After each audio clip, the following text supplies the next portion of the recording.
I recently requested members of a couple of groups that I moderate to share their questions on mental health so I could make a series of community question and answer style videos. And one very interesting question that caught my eye was around how do I deal with the frustration of constantly delayed marriages, which are almost always a case of so near yet so far, and how do I deal with the rejection that comes with it and all of that, right?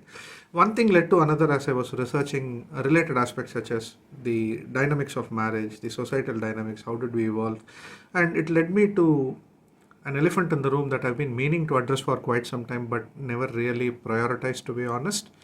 And that elephant in the room is the near zero focus, or a worrying lack of focus, if I can put it that way, on men's mental well-being. Now, I'm going to be as honest and authentic here today on this video as possible because this is a topic that's very close to my heart. I do not want to go off a script, so please bear with me.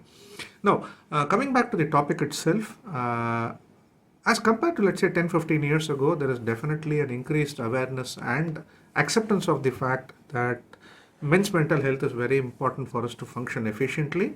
But if you ask me whether there is adequate focus or adequate critical mass in dealing with this so our day-to-day lives get better, the answer is there isn't. Right? We still need to do a lot more, and this is my bit to start off what I can do on that front. Now, before we go to the topic itself, if we look at some stats, really worrying, typical avoidance behaviors like alcoholism and all of that, men are 4 times more likely to become alcoholics as compared to women. Death by suicide, one example, in 2021 in India, 74,000 more men died than women by suicide. And it's, I think, common knowledge that more men are dealing with the criminal justice system as compared to women worldwide. And it kind of goes with the stereotype about how men have to be hard and this and that, right? Strong is a word that's abused so badly in this context, right? Men are expected to be hardened, men are expected to be tough, men are expected to not emote, and so on and so forth. And if I can theorize a little bit, right? If we go back to when we started out as a species, somewhere it forked along the way and men became the hunters, gatherers, the protectors of the tribe, the women were the nurturers, right? And it kind of goes, we have greater visual, men have greater visual sensitivity, women have greater auditory sensitivity, so on and so forth, right? So that's how we have evolved. And probably some of the decisions that we took from an evolutionary standpoint or habits that we formed helped us to survive better. And that started advising what men should be, what women should be. And that was the birth of how we were stereotyped. And this kind of went in a cycle, right? The evolutionary decisions we take help us to survive better. So that says, okay, one more thing to add to the stereotype. The stereotype drives our further evolutionary refinements, and it went off on a cycle. Now, the interesting part is we have moved great distance from what we were or where we started to the technologically advanced civilization that we are today. But then these stereotypes continue to influence and condition how we see ourselves as a species. And one of the unfortunate consequences of that is that men have become or ended up as somebody who are not entitled to have the same range of emotional expressions or the same degrees of freedom of emotional expression as compared to women. Now, so long as it is anger, let's say there are two men arguing on the road, shouting at each other because one guy hit the other guy's vehicle, people are just going to pass as if it's quite a normal thing. Yeah, men fight, right? Men can get angry, it's normal. But if you see two men, getting off their bikes, looking at each other, going and giving each other a hug and laughing out loud, it probably will stop traffic because why are these guys acting like this? They're just being very authentic and happy and, very, very emotionally connected to each other. Maybe friends meeting after several years. But it's not as normal as the previous case when they were fighting with each other. Now, this kind of goes with the stereotype that men have to be tough and so on and so forth. So that is what we have become, right? And so the range of acceptable emotional expression is very, very limited for men. Right, anything outside the spectrum is kind of frowned upon. So that is typically where we start hearing things like man up, suck it up and become a man. Sorry for the language, but those are things that we hear, right? Or be a man. Yeah, of course, I'm already a man. What is there about being a man? No, no, no. You cannot say that I feel vulnerable. You cannot say that what you said hurts me. Men are not expressed to, entitled almost to express the emotional hurt, the emotional vulnerability that they have. But we also have the amygdala. It's not that men do not have an amygdala. They also have the emotional center. We also feel the same range of emotions as women. So, what is preventing us from doing all of this? Possibly all the stereotyping that has happened and the typecasting that has happened. Now, again, if we go through a lot of content on men's emotional well-being, it will only talk about these aspects, right? But if we try to unpack it a little bit more, and then we see there is a greater underlying reason. And before I go there, we've spoken a lot of theory. I'll give you an example. Let's say there is a family that's trying to get some shopping done for clothes for an occasion. They all go together and somehow they're able to get the clothes for their children. And that day, the wife isn't satisfied with what is available, so they decide to go some other day. They come back home. A couple of days later, the wife says, I'm free. Do you want to take me shopping? And the husband says, no, I don't have time today, and I have work or something. And I mean, I cannot say no to my boss. Even playfully, the wife immediately, let's say, she retorts and says, oh, so when it comes to children, you will prioritize, you will make time. But when it comes to me, you are going to say no, is it? Almost always the reaction that the man has is, one of, let's say, he just smiles or he says, come on, what is this? And that's about it. That's where it ends, right?